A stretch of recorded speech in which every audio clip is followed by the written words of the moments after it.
Hello everyone, welcome back to Knits and Bolts Costume Design, and if you're new here, I'm Rebecca and I have such exciting news. I have been on YouTube for 1 year. Woohoo! We've made it. And to celebrate, I am going to be answering some questions that are presented by the CosTube Symposium. I'm going to take part this year as a participant, so I'll be making content to share with you over August 25th to August 28th. I will link all of the information about CosTube Symposium in the description box below. So let's grab your cuppa and you join me in answering these questions so you can learn a little bit more about me.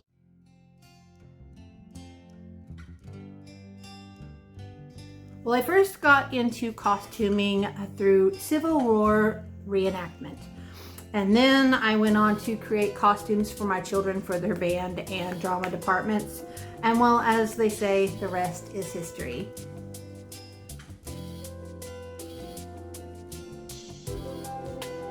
Actually, I have two.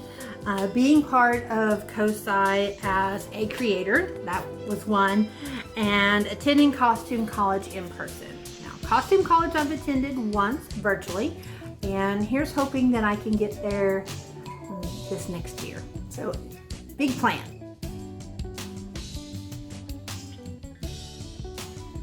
My mother, she was the biggest influence on me in being creative and sewing. She first taught me by hand and then by treadle sewing machine. And then I went on to home economics class with Miss Sanders. Now, I begged Miss Sanders not to teach me to sew on an electric sewing machine and take everything home and sew it on the treadle. Well, here I am many years later, and I still primarily sew by hand.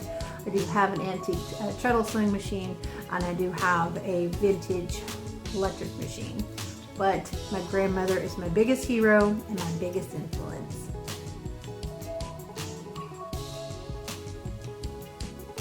Well, it would have to be my first corset. I made the Gorilla corset from Screw Patterns. Oh my goodness, it taught me so much. I can't explain how nervous and how scared I was to do my first corset.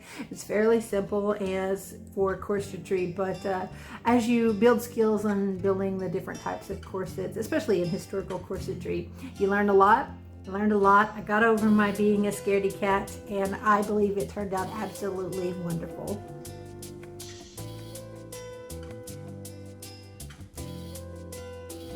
Well, it depends on the pattern, but I cut out new patterns or printed home patterns from historical companies. And then for Team Trace, if it's a vintage pattern, because they're getting hard to come by. So I trace those out and make a copy and then do any alterations from there.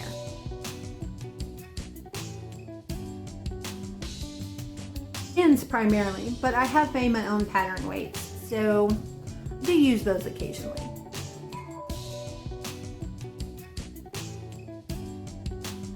I love to get into spinning. I don't know, there's something that seems about it that is so meditative. Maybe, I don't know. There's a lot to learn when it comes to spinning, so I've not dived into that skill yet.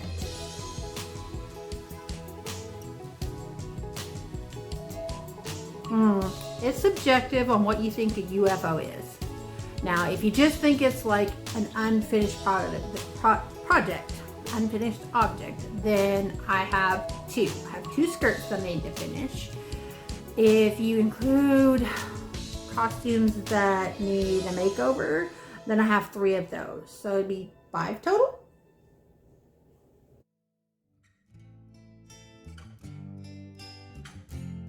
Actually have 2. two 1860s day dresses, Mrs. Green and Mrs. Brown. When I made them, I didn't do proper fitting. There's no proper, finishings of any kind. One just doesn't fit and the other one just looks like a sack. So I would really like to give them a wonderful makeover and let them shine like how they should be.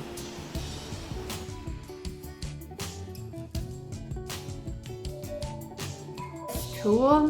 Well, I don't know if it's the best tool, but it actually comes in handy. Bias tape maker, and I have several of them in different widths.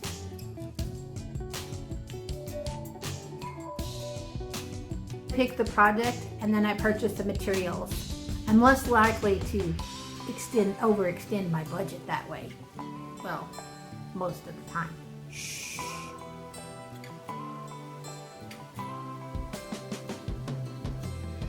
Primarily scissors. Now I do have rotary cutter and I do use it occasionally.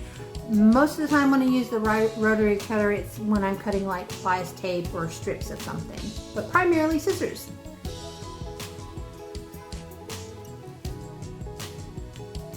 But sewing room is not complete without any sewing assistance. I have a Yorkie mix. His name is Danny Zuko. He's been featured in videos before. And then part of the time I have my grandpupper Mitty, and her real name is Midnight, but we call her Mitty or Mitty Moo. And they're both a pleasure to have around when getting deep dive into all of the costumes. Hope you keep a sneak peek around and see when you can spot them in videos.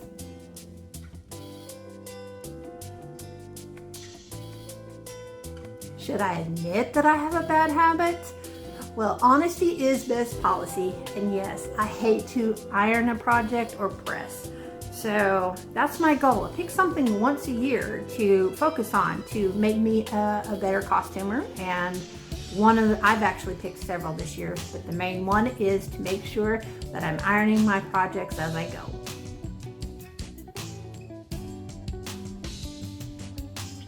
I take the pins out as I go. I have nightmares that I'm going to hit one and they're going to stick me in the eye. So take them out as I go.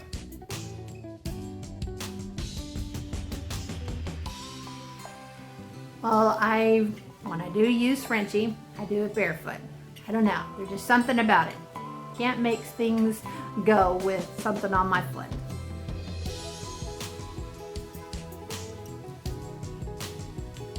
I primarily do perpendicular to the seam, but there are some circumstances where I do horizontal. So it just depends on the application, but primarily perpendicular.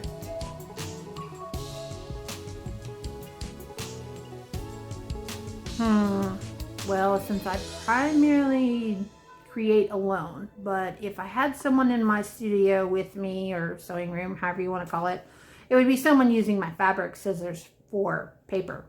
That's a sure way to, put me over the edge. Put you over the edge,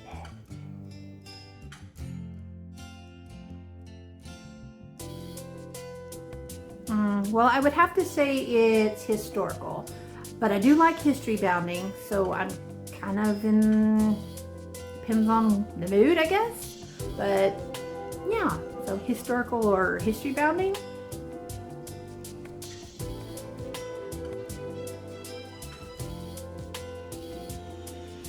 Tea. I've got to have my tea. See?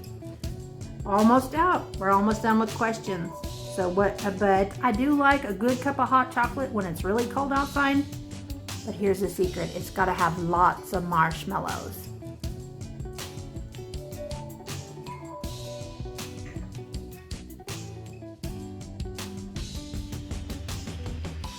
Ooh, that's a tough one.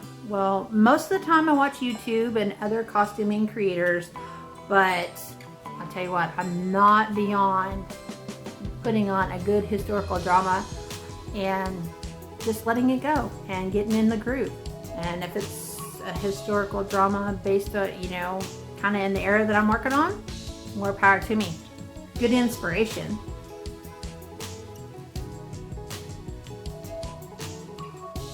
This question is kind of a loaded question, but so far I plan to complete projects on my yearly to-do list. Now, sometimes that grows beyond the length of my arm, but I do have several that I think I can get done before the end of the year.